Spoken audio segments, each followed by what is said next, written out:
One. Hi, I'm Lynn Coffin, and I'm here today interviewing the notable nonagenarian Johanna Mastenbrook. And I'm going to read a little bit about Johanna from the bio book. This was done in 2018, so she may have new news for us. But Johanna was born in Oak Harbor, Washington, in March 22nd, 1929. Moved to Seattle at the age of 9 months and was raised in the Finney Ridge neighborhood.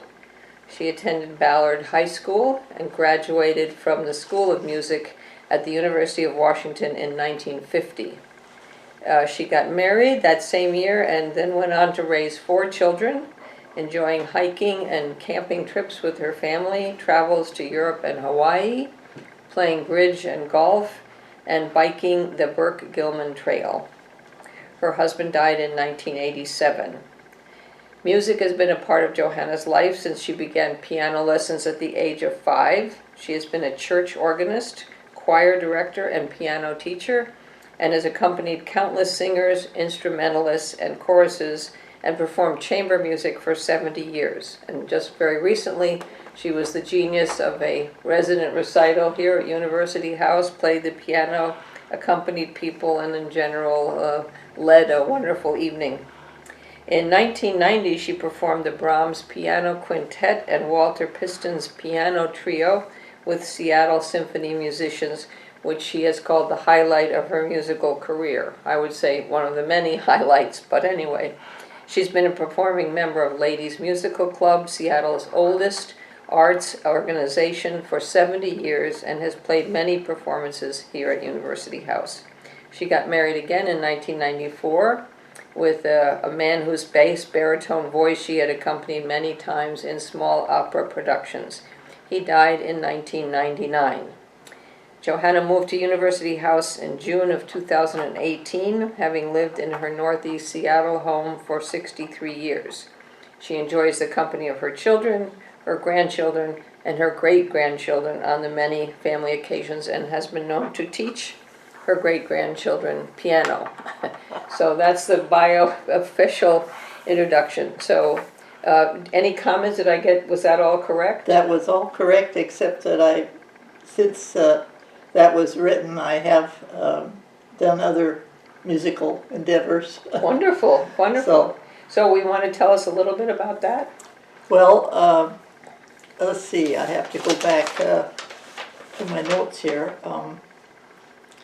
I want to correct one thing, and that was a piano quartet. Oh, it's a piano quartet. After I looked at the program again this morning, which I kept, right, and realized it was with 3 string players and the piano. Okay. Of Brahms. My church work has been throughout since I was 17. I was hired by a church in Ballard as their organist. I'd never played the organ before. Oh. I was sort of self-taught. And that continued on through into 1990s in various churches. And I also worked for piano stores selling sheet music part-time while I was raising the children. Just standing behind the counter and... No, actually filling orders for piano stores. Oh, I see. Yeah. Johnson West and Western Pianos, just a number of music stores. And I used to bicycle in the summer down to my job across the Fremont Bridge. So you taught yourself the organ? Well, yeah, it was mainly working out the pedaling, for my feet. I called myself the one-legged organist because I didn't use my right foot except on the swell pedal to make it louder and softer. Right. And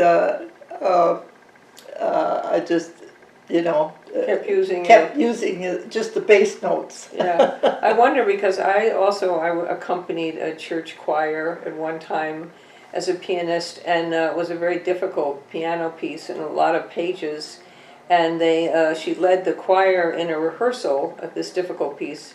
She played the piano, and then they went to performance, and I was supposed to play, and I got into trouble The choir went ahead and I went back, and it was a disaster. Oh dear. So I wonder, is you have to be kind of brave to accompany a choir, don't you? Oh yes, I accompanied for many choirs, notably the, what was it, at Shoreline Community College. I went out and played for rehearsals and concerts. Can't remember the name of it now. Right. But it was their local choir, and they gave concerts every year. What did you say? You mentioned the highlight, you said was a highlight.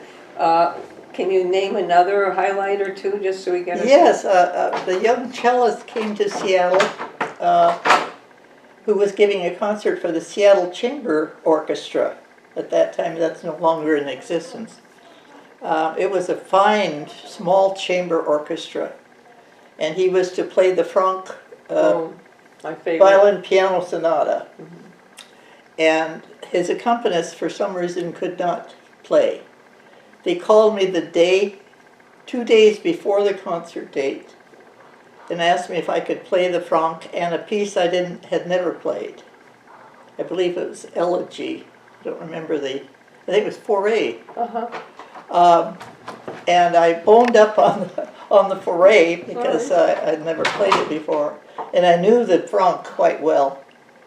And I played that concert, I don't know how I did it, with one rehearsal. Wow. So that was another highlight. Yeah. Yeah. Those are difficult pieces. Yeah, they are. Right. The Franck is more of a piano piece with a violin accompaniment. Yeah, yeah. So, have you had experience? I'm thinking of a time I accompanied a violinist. Did you have a favorite person to accompany? That would not be that. Well, I played in a lot of piano trios Uh-huh. during those 70s. There were many fine violinists. Maybeth Presley was one, who was a symphony orchestra player. And of course, my favorite lady to play with chamber music was Harriet Shank, cellist.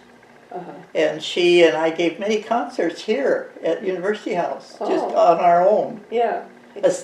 In addition to the Ladies Musical Club concerts. Is she still playing? No, she passed away about 5 years ago, and her daughter, I still keep in touch with her daughter, who's a very fine violinist, chamber musician also, and orchestra symphony player.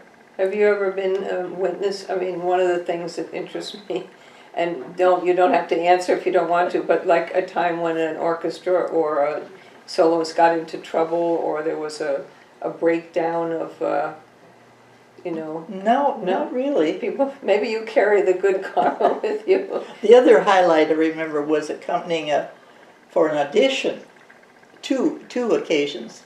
One was for the famous cellist Janos Starker. Oh, I love Starker. And this young woman, who later became a symphony cellist, played a movement of the Dvorak Cello Concerto, and I was playing the orchestra reduction. And that was really interesting and scary, because at one point he stopped her and corrected something, and then he picked up his cello to show her what he meant, and for some unknown reason, I knew exactly where he was going to play. He didn't say. He just picked up his cello, and I started in with him. And it was just a magic moment that I probably could never. That's great. Never do again. Did he mention it? Was he? No, he just went on. Yeah. The other one was for Dalton Baldwin, who is my favorite professional accompanist for many singers like Ellie Ameling and many other famous singers. And he had a workshop at, I think it was at the old Seattle Concert Theater, which is no longer here. It was across from the old Times building, where Mirabella is now. Played many concerts in that building. It was an old Baptist church, as I recall, that they tore down and made into a parking lot. But it had a beautiful concert hall with a Steinway and acoustics that you would die for. It was so good. And so Mr. Baldwin was there in the front row, and I played for Nancy Zylstra, a very well-known singer here in Seattle, and wonderful vocal teacher, by the way. And she sang a very short Schumann song, Mein schöner Stern, my lovely star. And it was only 2 pages of piano music, and I was pretty nervous, you know, I get nervous all the time when I play.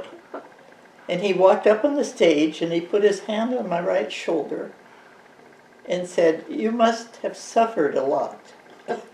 Really? And I sort of started chuckling because in nervousness and in comedy, which I always try to go to when I'm nervous, I said, "Yeah, I'm suffering a lot right now." And I understood what he meant, because he meant that I understood Right, Schumann right, and the deeply, heart of right. Schumann's song. That's wonderful, yeah. And that was one of the best compliments. You must be suffering a lot. Yeah, I know, yeah. Or you must have suffered a lot. I wonder, so I'm thinking of cellists, and then I want to go to a different subject, but I was a big fan of Rostropovich and always listened Oh, to sure, yes. And then Starker came to town, Uh-huh. and I was struck that they were so different, like the radical, and this was right after Starker had taken a 2-year break or something. Oh. And Rostropovich was always emoting. Oh, and yes, he was very... And Starker came out like a plumber, and he sat down in the chair, and he got his cello, and there was nothing. Yes, I remember but that. But the music about was, you know, if anything, I mean, how can you compare? But it was just terrific. very different Right. personalities and ways of playing. Yeah. Yeah. And the other thing I remember is Rostropovich once, I think it was in Dvorak or something, he played way high on the, Uh-huh. you know, the string. And I heard another cellist who kind of slid into it because it was so high. Oh, yeah. So, you know, like this. Uh-huh. And Rostropovich just went for it, and it made no sound whatsoever. Oh, dear. And he smiled, and we could hear it. Everybody that was with him heard that sound that he blissfully was not playing. Oh, my goodness. Because, you know, it's like he built up, it should have been there, Uh-huh. and it wasn't there, and that was okay. Anyway. It just went on, I bet. Right, absolutely. Yes. So I know that a lot of people here know you a lot through your music and are aware of that. So what other things, like now, what other interests do you have, or what are you... Besides bridge. Oh, tell me about bridge. What kind of a bridge player I played are you? a lot of bridge, and I started right after we married. And we played with another couple, and both of the gentlemen, my husband and the other gentleman, were very good players. And his wife and I, excuse me, were beginners. And we we suffered through a lot of abuse. They were critical of your play. Yeah, it was not that much fun. So we insisted on playing pinochle first, because we knew how to play pinochle. And eventually, of course, now I'm an avid bridge player, because I've learned a lot and play much better than I did in 1950. So this is the opposite side of the coin for me from music, so I know nothing about bridge. Oh. But I wondered, so there must be different types of bridge players? Are there, the cautious, mathematical player and the wild, spontaneous? I'm not that versed in the No. whole area of bridge, but I know that some of the conventions are above my knowledge and expertise. I just play party bridge. Right. Do you have people that you like to play with? I mean, are there people that you sort of understand with bidding and so on? Or Well, yes, I like to play with people here. Right. And we had a bridge group of 8 couples, I think it was. Yeah, 8 couples, who met for dinner first, and then we played cards, bridge, the rest of the evening. And that went on for years and years and years. And then many of the men especially began passing away, and so the ladies started to play together. Yeah. So we had 2 tables of ladies playing, and then we've had a couple deaths in that group, and Yeah. it kind of just, you know. Yeah. I know Stop. another group that they play bridge and then they have dinner because they say sometimes it gets a little Oh. acrimonious at the bridge table, so they prefer to, Especially if there's a lot of wine flowing. right, exactly. So, and you continued to do that here with the ladies group and to play bridge and, Well, I have two groups that meet. I started to have them meet in my apartment after the COVID requirement was lifted, right, and that's been very pleasant. right. Uh, You say when you started piano lessons, this is a radical change, but it just occurred to me, you started piano at 5. mhm. Did you have a one teacher for, Oh, that was something I had included in my notes. Yes, I only had two teachers. And the first lady didn't start to learn piano till she was 33, as I recall, to learn herself. So when I got pretty good at it, she told my mother that I should go to another teacher because she had taught me all that she could, she felt. She was a wonderful, wonderful lady. Gray-haired at the time that I had her.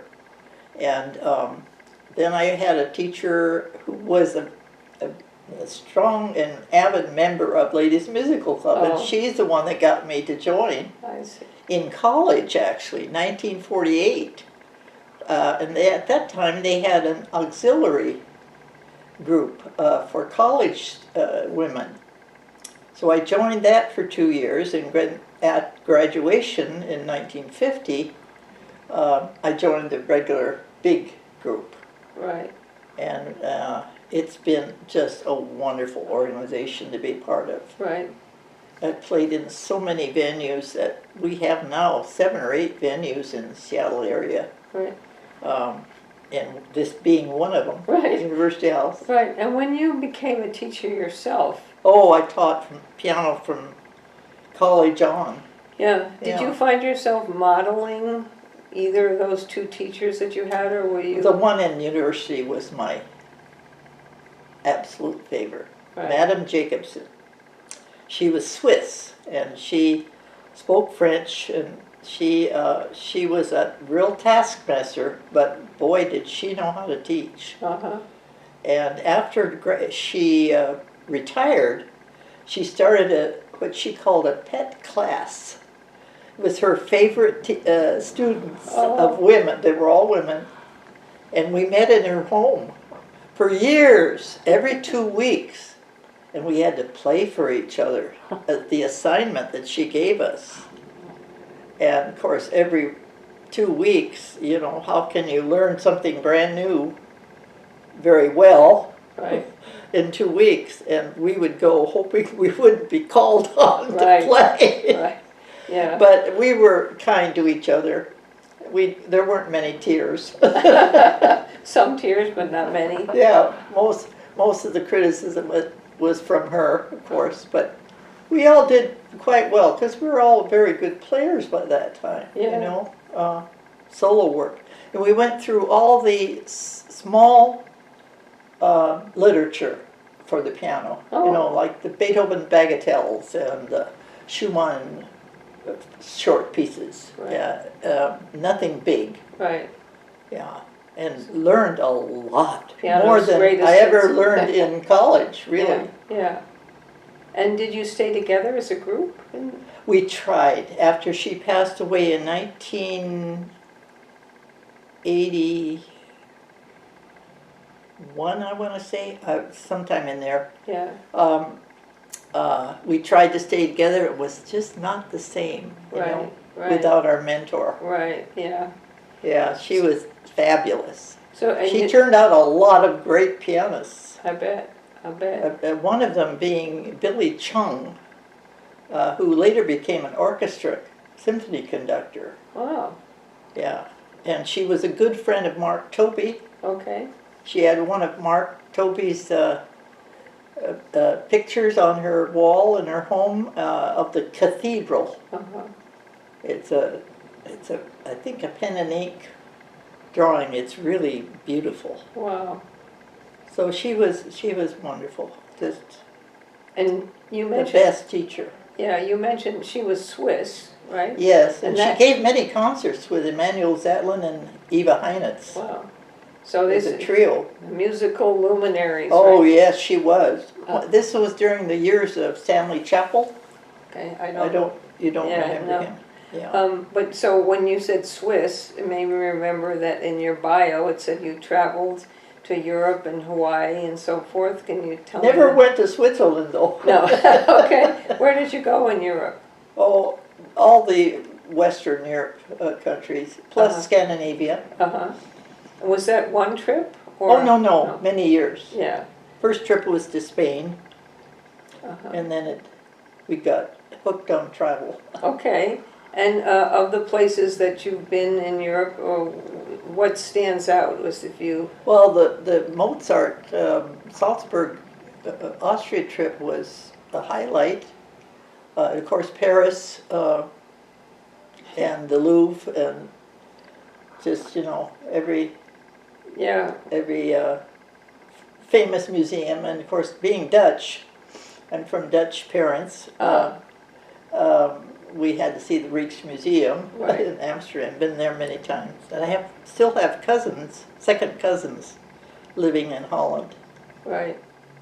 Yeah, when you mentioned Salzburg and Mozart, did you see they had the Marionette show. Oh. Do you remember that? No, I didn't see Oh, it. they were almost life-size marionettes, and they did plays, shows with the Mozart's music. Oh, wow. Yeah, it was just outstanding. I remember in the museum there was a harpsichord that Mozart had played, Right. and Did you go to Mozart's old home? I did that too, but Yeah. I reached out and touched it. Oh, You're not oh, supposed to do that. Not supposed to do that. I just couldn't resist. Yeah. I could touch the harpsichord that Right. Mozart played. It made a good sound. Yeah. It didn't break it. So, Paris, of course, everybody, I think, how can you not love Paris, right? Yeah. And Austria. And how did Hawaii figure? How did you... Oh gosh, I've been to Hawaii 7, 8, 9 times. Just kept going back and back. Uh-huh. Just loved all the islands. Right. Did you go different times to different islands? Uh-huh. Yeah. Yeah. Do you have a favorite? I think the Kauai, Right. the Garden Island. Yeah. Big Island is second because I had a young friend that lived there. But Cool. I liked. Was it Kauai that has Charles Lindbergh's grave, I think, at the southern end? I don't know. And it also has you go up to the mountain, watch the sunrise from the Halawakaloa, whatever.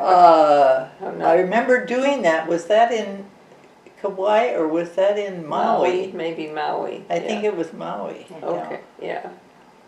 Honolulu or something like that. Right, I right. get all those names mixed up. Right. And how about in the United States? Have you traveled in the United States? Not so much. We No. took my late first husband and I took a motorhome trip, actually the year he died, to Quebec and back Uh-huh. in a motorhome, and that was outstanding. Yeah. So what do you remember about that? Oh, I don't know. I liked that city. It was very quaint. I remember going to, what is the name of that, China? The Cloisonne? No, that's What? I don't remember. There's a place where they manufacture china and Uh-huh. glassware. And it's near Quebec. No, Oh, no, in it's the different. States. Oh, I see. It was just fun to see the country, you Uh-huh. know. So did you travel often in the RV in the? Quite a few times. I was very against it. I really said we don't need that. And he persisted. So, Uh-huh. and after we did the first trip, I said, "This is a lot of fun." You were convinced, right? That's great. Yeah. So what other notes do you have? I want to make sure we don't miss Oh, some goodness key things sakes. that you. Well, my church work is Right. quite varied. I was at Calvary Lutheran Church in Ballard for well over 20 years, and they hired me, as I said earlier, at age 17. And then And that was musical work? I was the organist. Right. Yeah. And so then, and it was an Icelandic congregation, so they had an Icelandic male chorus as well as the church choir.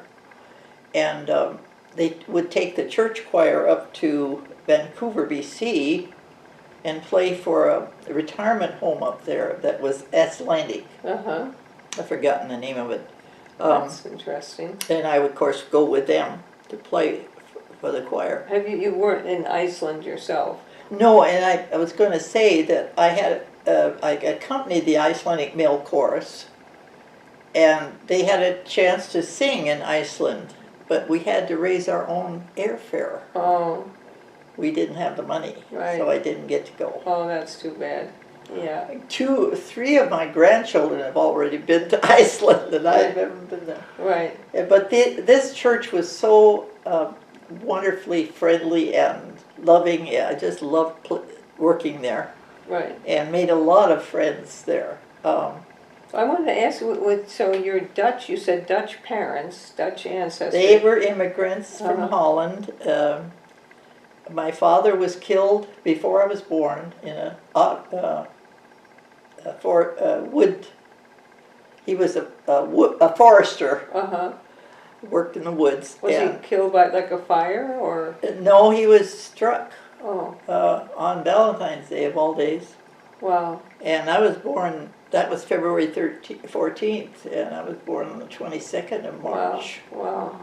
And my mother was not able to care for my siblings and I, so my grandmother, my Dutch grandmother, took care of my 3 siblings, and my mother's sister adopted me. Oh, I see. So I grew up as Johanna Henrietta Hamilton. I see. I went by Henrietta for many years until the 1980s, and I said, I really not care for that name with a Henrietta. No.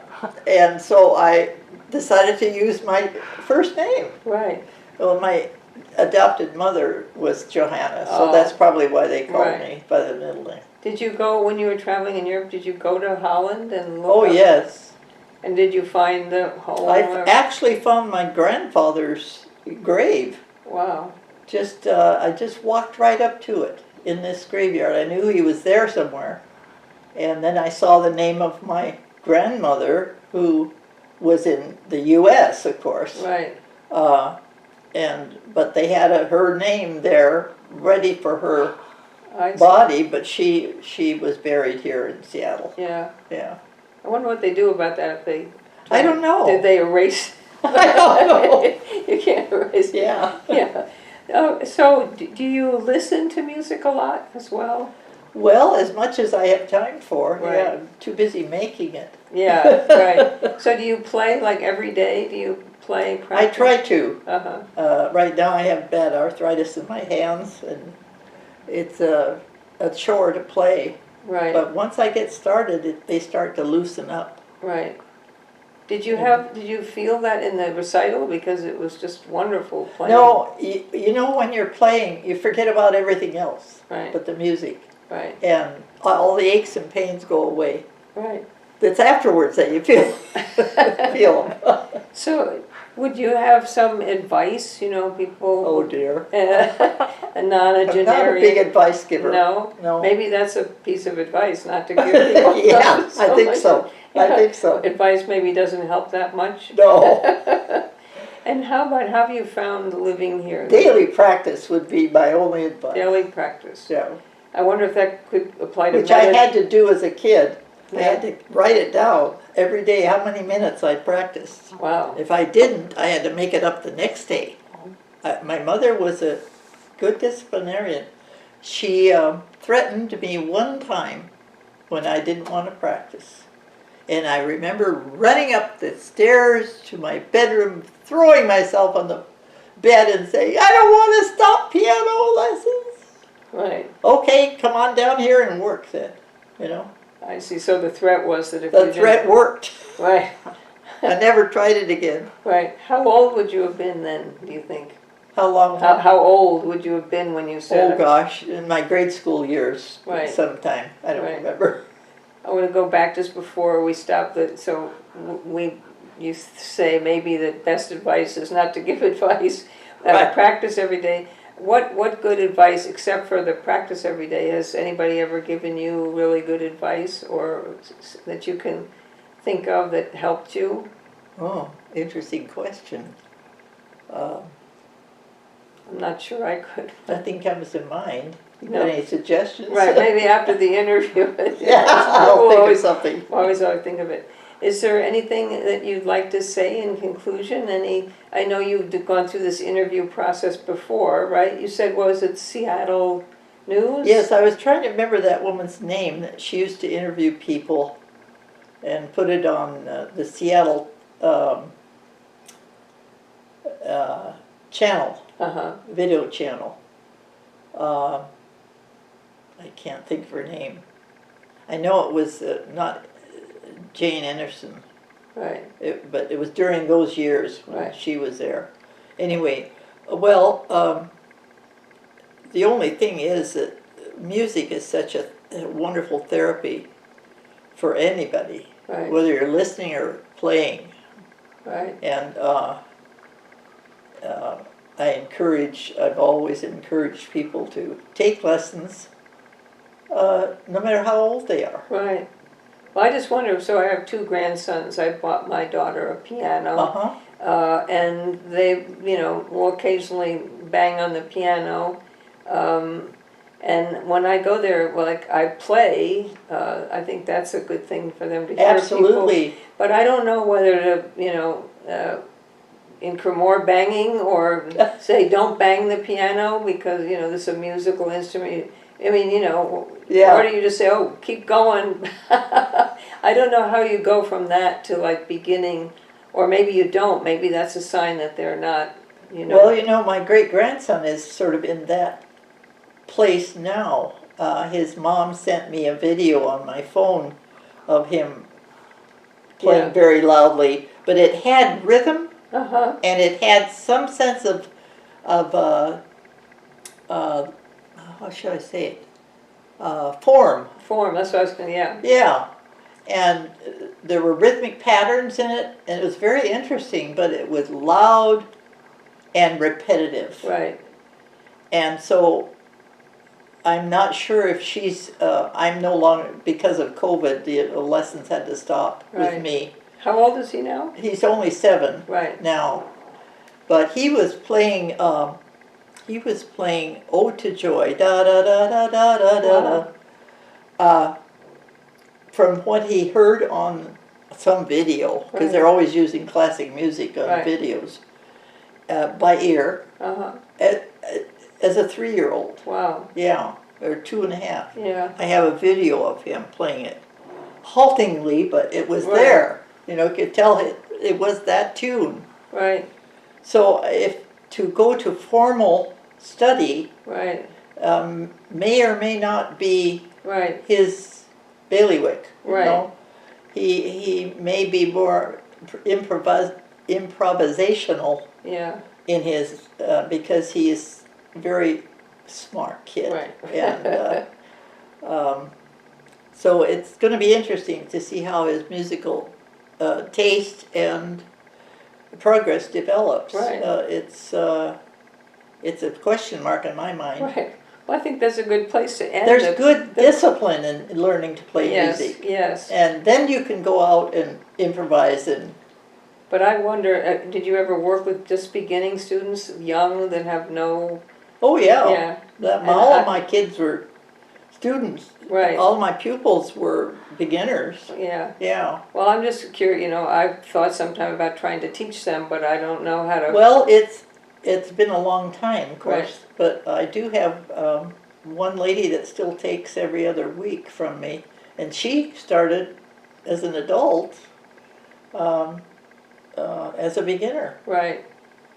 But adults can understand and be more disciplined Yes, than kids. I would you say know. that's for sure. I tried to teach one of my grandsons, and he kept getting off the bench and crawling under the piano. All right, Zachary, get back up here now, sit down. He wasn't ready, but he turned out, and so I sent him to another teacher, a good friend of mine in Ladies Musical Club, and he studied with her for many years. I used to pick him up and take him to his lessons every week. Maybe that's the answer for me to switch I think my grandchildren. Grandma doesn't know how to, because Grandma gets very upset when the yes, grandkids off well, the bench. and also they take advantage of They do. your easiness. Right. How did you know? Anyway, thank you very much for. Oh, you're very welcome. It's been Happy to wonderful. do it. I'm glad to get to know a little bit more about you, and I look forward to many more concerts here. I hope Thanks so. a lot. Thank you.